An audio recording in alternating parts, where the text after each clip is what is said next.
Welcome to the bold analysis, ladies and gentlemen. Raila Odinga traveled after flying back in the country, traveled to attend the burial of slain Raila Odinga, Ida Odinga's bodyguard, who was killed in Kisumu 2 weeks ago. And I followed the speeches all the way from James Orengo to Ida Odinga and Raila Odinga himself. I want us to look at Raila Odinga's speech. But for that, I want to send my condolences. May God comfort his family and children and the dear wife, dear wife, with the comfort of the Lord. I'm also glad that Raila announced in that burial, promised that he will take care of the wife and the children, the education and welfare. And reports are that they might land a job, family might land a job in the Sia County government, and that would be glad. When Raila was in that event, he was putting on the Azimio cap, the blue Azimio cap, and it was written #the fifth. I want us to listen to his speech in that place. Play for you the speech of James Orengo and that of Raila Odinga. And you will see coherence, that they had organized what Orengo was going to say and what Raila was going to say. They're totally two different things. While Orengo was taking a swipe at Uhuru, Raila Odinga was simply dealing with Nyanza issues. And I'll explain more. So kindly listen to that. President Ruto was not ready for government. Because within weeks, against his promises, he started making excuses. He needs time. He needs time, but when he was planning to climb to the office of the presidency, he was inside the government. He knew the problems the government was facing. Uhuru was struggling to deal with it, to bring subsidies so that people can get food on their table. Sananchi kama Burusi. Tanora na gonu Musa hinya kumgimotimore. Yuthuroka. Basi chimancho timothuroka. Ongeyo. Tumasijiro timre kudema kama go demani jinyaka chungiyo kudolre. Dhimna yime. Roi mwasi bedo kigo thuroka yo kibiru ni goni kichiraila. Igo eni kech idwani mondo no chuko obwedi thuro kama di thuro mondo konyre. Jama ginoro ingo mutimo kudni mae bangi jama gidi otho. Tinde na kacha. Ayana bindalo ni bursi chopo to buru wewe. Gimo mwe gimi dhinyi me eno dwani mondo wakil lokro thuro ka. Mondo thuro ne maber. Now, if you listen to James Orengo's speech, Orengo the governor, he's speaking more about what William Ruto is not getting right.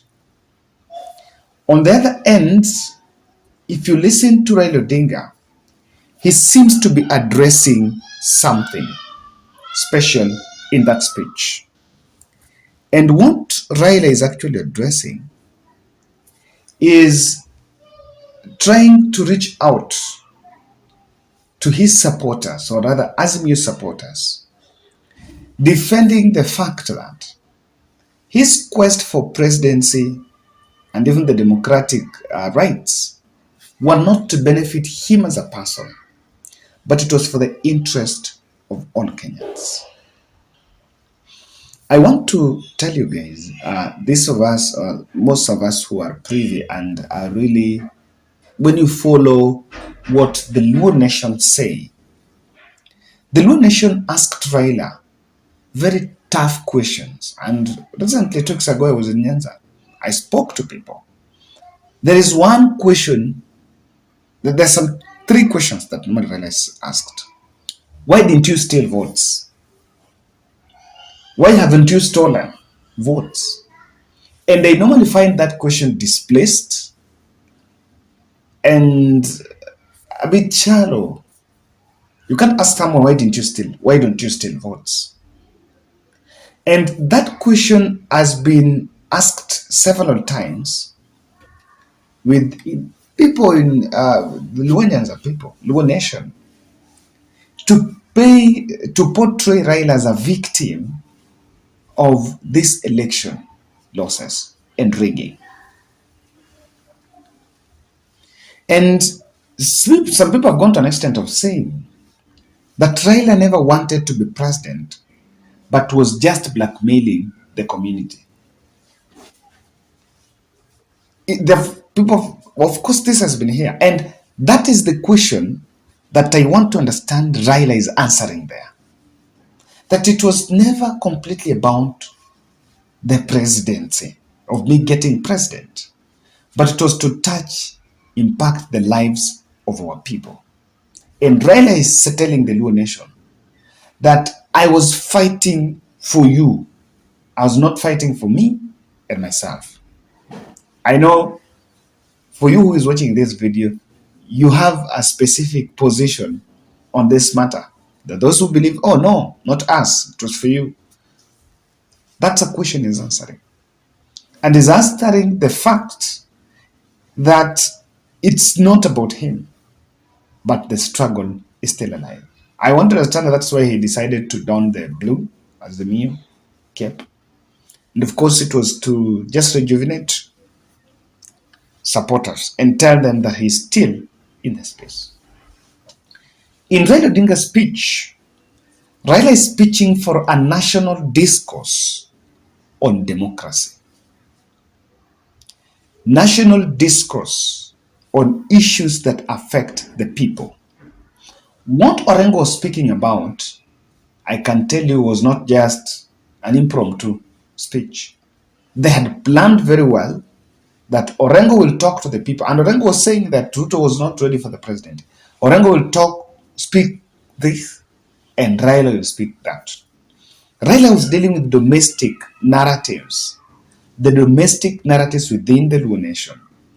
But Orengo was the one talking about the national issues.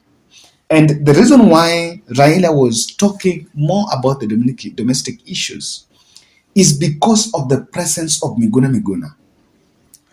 Presence of Miguna Miguna, the same day Miguna was in Nyanza. And he was received in Kisumu. Of course, very good reception, peaceful. And I said in my analysis that no one is going to fight Miguna. Miguna is not someone should even dare think about fighting.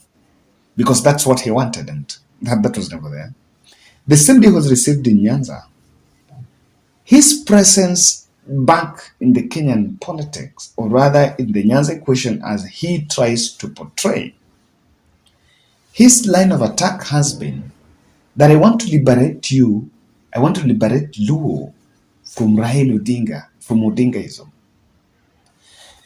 And that attack line has been customized to demean the political stature of Raila. And that is why Raila has decided to deal, even there, to deal with domestic issues. And if you want to know, I want to tie this with Miguna Miguna's speech in Kisumu.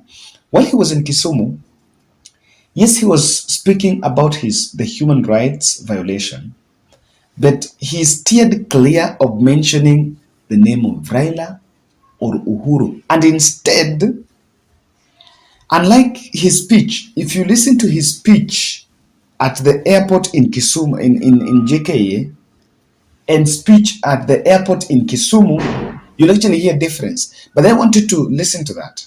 That in Nairobi, he was giving William Ruto credit. But when he was in Kisumu, he steered clear of giving William Ruto credit simply because he wanted to serve the local politics. Local. He wanted to please the Luo Nation.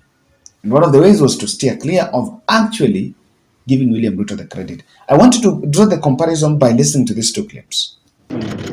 I must extend my gratitude to Kenyans that voted overwhelmingly for the Kenya Kwanza government, because that is central for me. Without this administration, I would not be back home. I am thanking His Excellency the President, the Deputy President and his administration, and everybody else who has worked tirelessly to make sure that my rights are protected. It is not a privilege for me to come home. It is my right. I shouldn't be thanking anyone to be allowed to come home. Just like you guys, after here, you will go home and you will not thank anyone for being able to go home. So from this, you can clearly see that Raila Odinga, I think, is back and is rooting the political plan is starting from addressing the home issues. And from what I see, by Raila still putting on the Azimio and of course imaging the Azimio, I see a spirited effort, a man that's still committed to push the opposition front. Kindly subscribe to our channel, click the notification bell, and also like our video. Now, there are three things that, for me, if I would be privileged to tell Raila should consider. It is time for Raila to push alternative voices, youthful voices, in front to question William Ruto. This is something that some people have seen as transition. It's not about the transition. I am saying this because William Ruto and Kenya Kwanza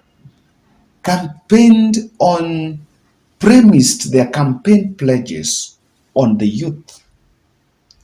And vis-a-vis, while they were, of course, suppressing the opponent who was Raila, they believed that Raila was staying in the past.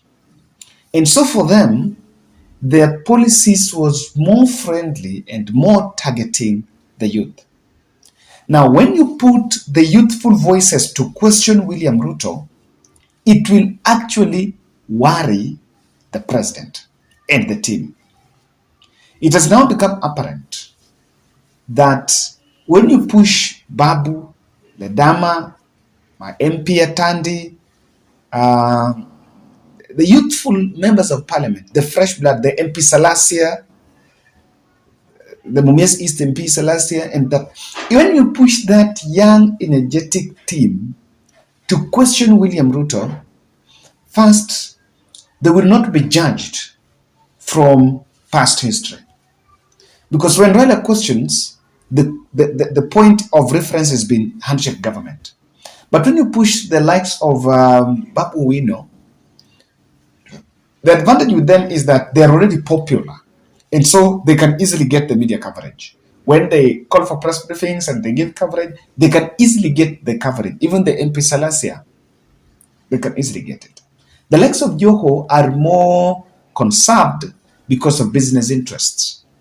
But the young legislators, when they push William Ruto, they will be voice of the people, of the young people, because they are also young people. Number two, cement the Kikuyu and the Luo truce that started with the Uhuru Kenyatta handshake. But then let me tell you, personally from my heart, I can tell you that if there is something good that happened in this country, that was handshake. Leave alone the other stories about handshake was a good thing. Just around where I stay, I've had the privilege of speaking to people who are part of the protests. The tales of the protests, I'll try to one day speak about these things. The tales of the things that happened. Why handshake came in and really helped the society are really shocking. People lost lives. One day I will try to sit down with one gentleman who was part of these protests, and he will just tell us how things happened. Venye mambo ilikuwa, mambo ilikuwa mbaya. The peace that we are enjoying now, the calmness in the Luo nation, is proudly sponsored by the handshake. If I am lying, guys, confirm. Do your research. The peace that we're enjoying in this country, within Nairobi, anywhere in Kisumu, is courtesy of handshake. And that's why William Ruto should give credit to Raila Odinga and Uhuru Kenyatta. What he is enjoying now is because of the two gentlemen. Now, the issue of bringing the Luo and the Kikuyu truce cement it. Number one, take care of Kikuyu Ruto Uhuru's orphans. People who sacrificed the Kanini Kegas, people who sacrificed their best for Raila and for the cause, for the Azimio cause, should at least not be left in the dark.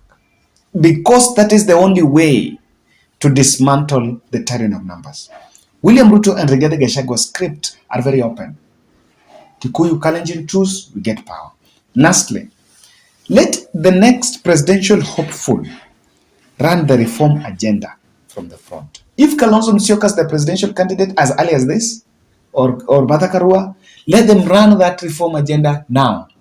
So that when it comes to the point where you want the big office, it does not go to a boardroom. Kenyans will already buy and say it is time to give Kalonzo, the way it has been with the Raila. Kenyans will buy and say it is time to give X and Y. So for me, that's my fault, that's my bolt. And of course, I don't know what you think.